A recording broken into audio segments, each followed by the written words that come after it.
I am a relational person. Many of the most memorable and meaningful moments in my life are moments shared in connection, in relationship with others. During the summer of 2008, the small country of Tunisia, North Africa became my home. For 2 months, I lived in the capital city where I studied the Arabic language and experienced Tunisian culture. The primary languages spoken in Tunisia are Arabic and French. Very few people speak English. Upon arriving in Tunisia, I was a native English speaker with minimal comprehension of French and no prior experience with the Arabic language. Words, which I for so long relied on to connect with others and build relationships, were now inadequate. How would I learn about the lives of the people I passed on the streets and met in the Medina? How would I connect?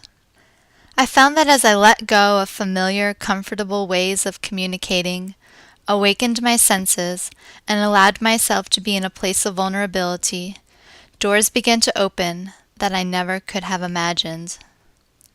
One day as I was walking through the Medina, I was ushered into a shop with beautiful Tunisian rugs.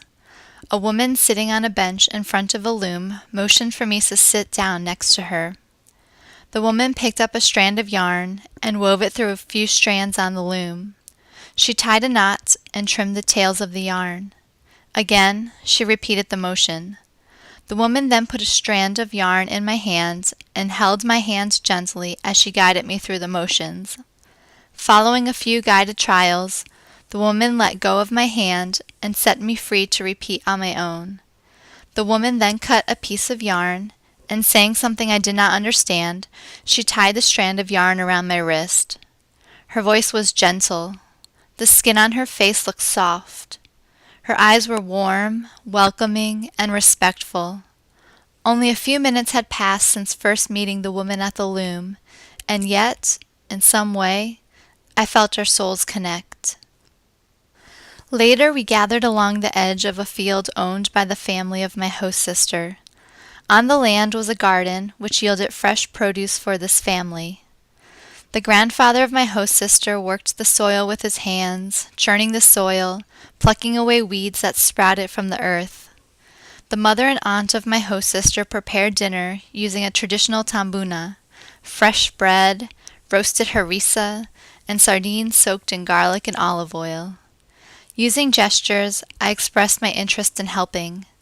The women kindly showed me how to pierce each sardine with the wire spoke of a round rack on which the sardines would hang in the tambuna to cook. The air began to cool as the sun sank lower in the sky. My body shivered. The women offered me a colorful, well-worn scarf to drape over my shoulders. The scarf warmed not only my body, but also my soul, as I thought of the shoulders this scarf must have warmed in the past. At 8:45 the food was ready. My host sister, her sister, mother, father, aunt, cousins, grandmother, and grandfather all sat on a mat at the edge of the field and enjoyed the delicious food as the sun set around us. I soaked pieces of fresh bread in pools of olive oil. The bread was hot and delicious. The olive oil glistened on my lips. My soul radiated with happiness. Surely I was glowing, satisfied. Through these experiences and others like them, I learned an invaluable lesson that summer in Tunisia. I learned that sometimes shared moments transcend the need for words. I learned that relationships could be richer, deeper, and more intimate when we are willing to step into moments of uncertainty and engage the world with a sense of wonder and vulnerability. Years have passed since returning from Tunisia. My arm presses against the arm of a stranger I sit next to on the bus. Together, after a long day's work, we share a sigh, grateful to have made it through the day. Together, in silence, we watch the colors of the sunset reflect on the water as our bus crosses over the river.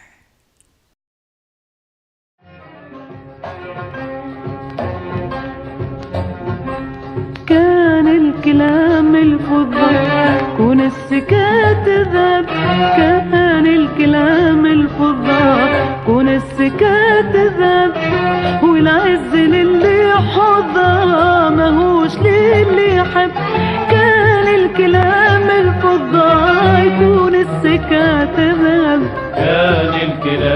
الفضة يكون السكات ذهب، كان الكلام الفضة يكون السكات ذهب. والعز للي حضى ماهوش للي حب،